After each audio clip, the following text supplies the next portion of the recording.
every year Twitch does a recap, kind of like Spotify Wrap, but they give you your follows and your subscriptions and your hours streamed. And I decided this year to not only look at mine on stream, but also analyze what I've learned about streaming in 2024. This was the first year that I really decided to dive head first and commit to streaming.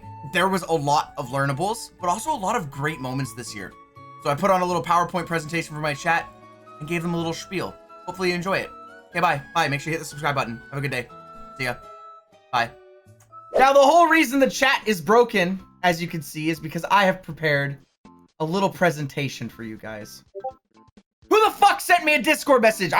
Okay, anyways. Welcome to what I've learned about streaming in 2024. But this is gonna be about... Just gonna pause Tangia really quick. You fucking bastards. Just give... Okay, there. It's paused. Okay? Fuck all of you. Let me just talk about it. First of all, we saw the recap. 244 streams. 1,200 hours streamed. 44,000 hours watched. Peak viewership. My peak subs of 937. That was in September, the month after the subathon. And then obviously we hit Twitch partner. All those numbers are pretty solid. I'm pretty happy with those, okay?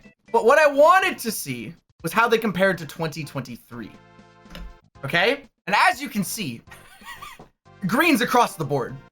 But what contributed to these numbers? I think there was two major events. There was two major events that contributed to all this. The 150-hour stream, which was pretty fucking incredible because not only did we break our sub record, we broke our peak viewership, our average viewership was like climbing as well because of that moment. But the next thing that came from that was the video, which was released about 2 weeks after. At the time of doing this, it has 350,000 fucking views on YouTube. This actually led to not only subscribers on YouTube, but a ton of people coming over to help with the viewership and the subs as well. Which, obviously we know, making content outside of Twitch is how you can grow on Twitch. We're all aware of that. You're aware of that. Your mom's aware of that, okay? I didn't expect it to do this well, though. It kind of shocked me at how well it worked. Some of you might notice that a year ago, a certain other streamer made a PowerPoint presentation for his chat. So did I copy him? Okay, his video was, I asked 100 streamers how to be successful.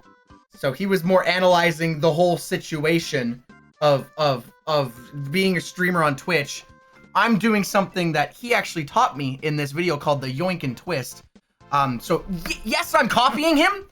Okay, but I'm adding my own flair, okay? Okay, I'm adding my own flair, chat, to this whole thing. But there's actually one thing in that video that I took to heart last year, and it's actually the scene you see here. Near the beginning of that stream, he had asked everyone to write down their goals, their inspirations, and their whys. He wanted you to just get it on paper so that we had something physical you could strive for. And I did this last year, but I had these written down on a document.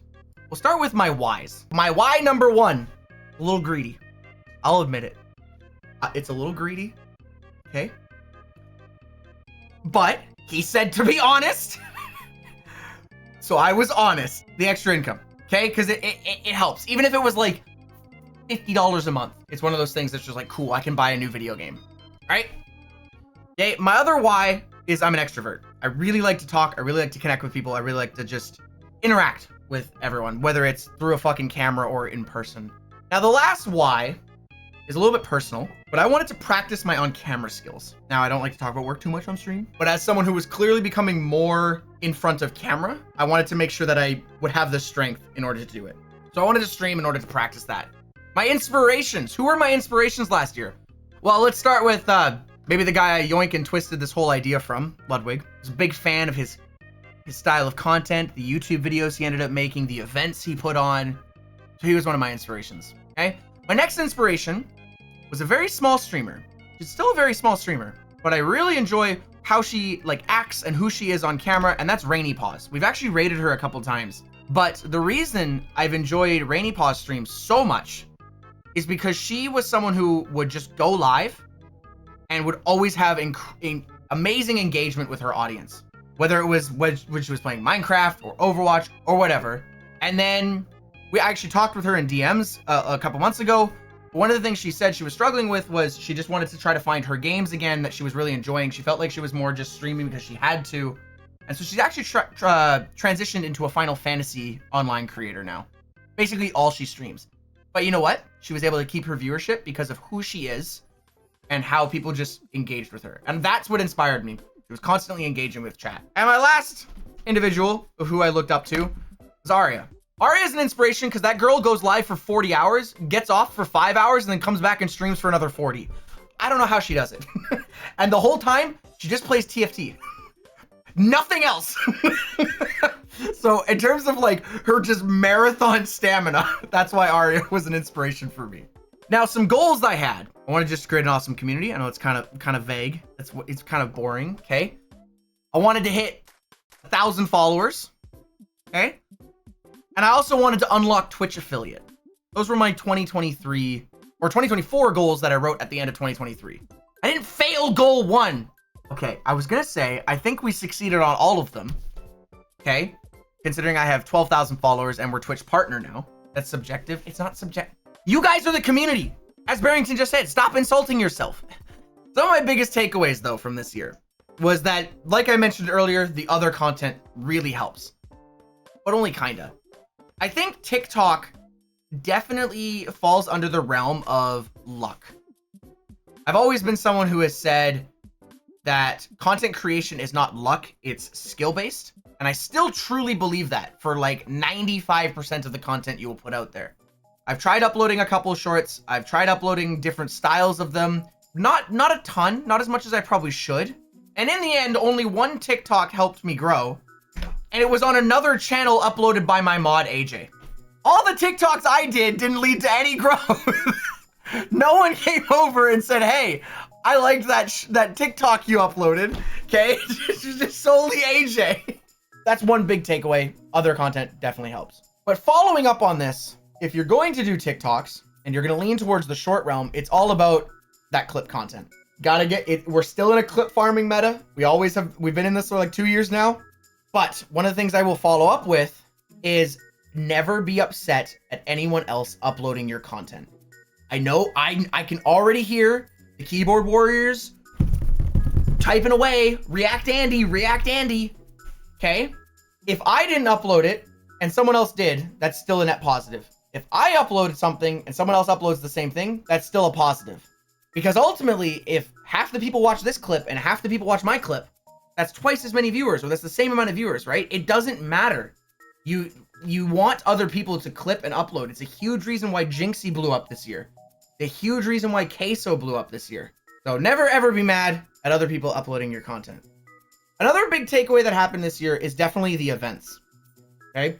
Both the 150-hour stream and beating 10 games in one stream that I did with Sammy, they both drove follows and they both drove subs. Because I think it led to my next point. If you're live for just a long period of time, more people find you. You hit more time zones, people trickle in and stay, the viewer can rely on you being live. Like, obviously, again, this is something we've known, but it leads into a balancing issue that I'm kind of teasing here. How do I balance making external content plus being live for super long amount of time? So knowing all of this, is there anything I would change? Yes, the first thing is make more YouTube content. I was so bad at it this year. I need to focus more on it.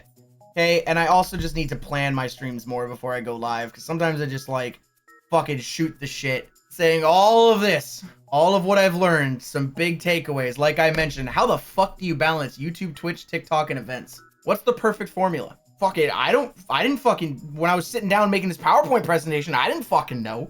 I don't know what the goddamn perfect formula is. Okay? I think in order to figure out how I need to balance this, I need to know what my 2025 plan is. So we're gonna go back. We're gonna address what our goals, who our inspirations are, and our whys. And I think from there, we will be able to accurately dictate how much time we should dedicate to each thing. Okay? So we're gonna start with my goals first. Okay? My goal, number 1, more YouTube content. I wanna upload 24 videos next year. It's not a lot. I'm aware of that. But that's once every 2 weeks, hopefully being able to identify a better pipeline for going from a stream to a video and more variety content. That'll help with the YouTube instead of me just like sitting here just yapping. My next goal, I'm going to do 4 marathons next year. 1 for each quarter. You guys are getting 4 streaming marathons next year. Starting with the first one, which will be a COD Zombies Easter. Easter, here we go, okay? We're gonna do some game, I'm not sure yet. We'll figure out some game. Camping stream, okay? I will go camping, and we will also do a 1-week subathon next year. And all of those can be turned into videos, which allows me to knock my videos down to 20. My last goal is more numbers, which I don't really like.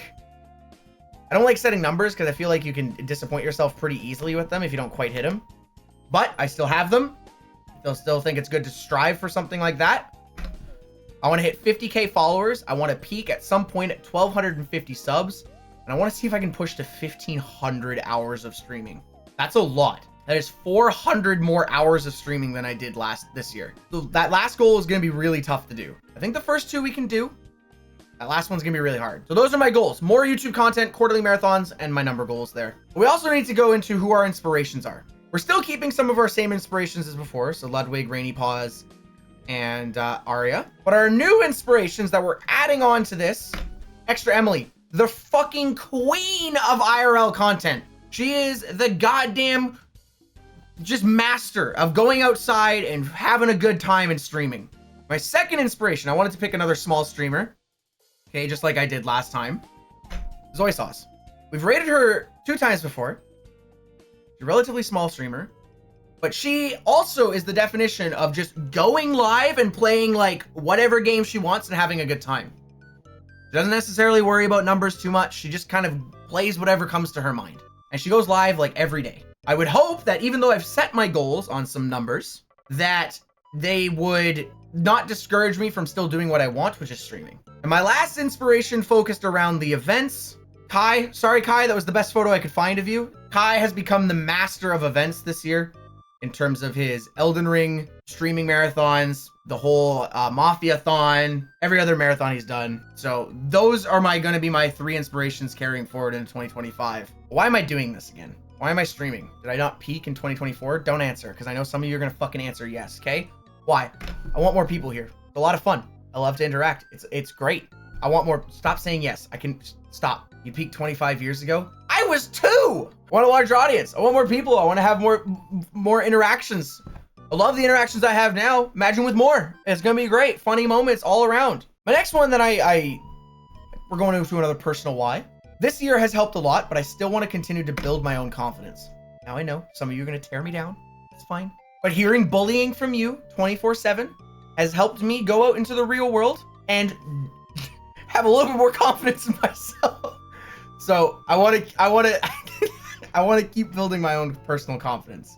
I didn't write a 3rd goal, so we're gonna skip past that really quick. Okay, but I did have some stretch goals. Proper multicam setup. I want to get a camera set up for either a top down or a couch stream. So that way we could do like Mario Party streams or some other streams there. Travel for streams. I want to go visit things. I want to go do more IRL streams out in the wild, whether that's camping or a car show, or if we go down to Seattle or whatever. I want to do some more traveling. Okay. And I want more guests. I want more people on my stream.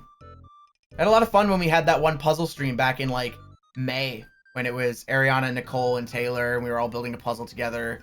Or Ariana came and visited during the 150-hour stream. Car show was fun. Yeah, the car show. Another example of like going out and doing that, like traveling for streams. It was great. So now, using all of these goals that we have just outlined here, what's my percentage breakdown between YouTube, Twitch, TikTok, and events?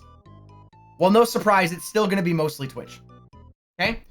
But I'm going to try to allocate some of my time throughout the year to, instead of being lazy, or instead of going live with no plan, to instead push that towards, I fucked up, oh god, I fucked up the order. Ignore this. This is still supposed to say 1%, and this is supposed to say 5%. I just got the colors wrong. Just ignore it. Maybe I should dedicate 0.1% to slideshows. 20% of my time will be dedicated to YouTube. 74% will be dedicated to Twitch. 1% will be dedicated to TikTok. It's more of a, if a funny moment happens, I'm going to upload it kind of thing. Not, I'm going to try to make one every day. I'm going to dedicate 5% of my time to events. There's some things that you guys probably also don't see. Okay, these are some things that I've also learned. You guys don't see bullying. Now, obviously, there is the joking in chat, which is one thing. But what you guys don't actually see is my day-to-day life where I receive death threats, my day-to-day life where I am harassed outside of Twitch chat. I don't mind the jokes in chat. I don't mind them because I can understand that separation. But, you know, these are just some comments that I get. Okay, these have all been filtered into an automatic filter on my YouTube channel. These are the tame ones. I didn't want to show you some of them because some of them were really bad and would probably get in trouble with Twitch. The other thing that is very, very, very stressful, man, my God, is the time commitment this takes, dude. If we break down the average of last year, I was streaming 20 plus hours a week and you're always thinking about it. You're always thinking about it. It eats you up inside. I wake up, first thing I think of in the morning, gotta check comments. I wake up, first thing I gotta check in the morning is how do my Twitch analytics do after they've settled last night. But as some famous streamers have said, you know, streaming is harder than a 9 to 5. Sorry. Let's try this one more time. As some famous streamers have said,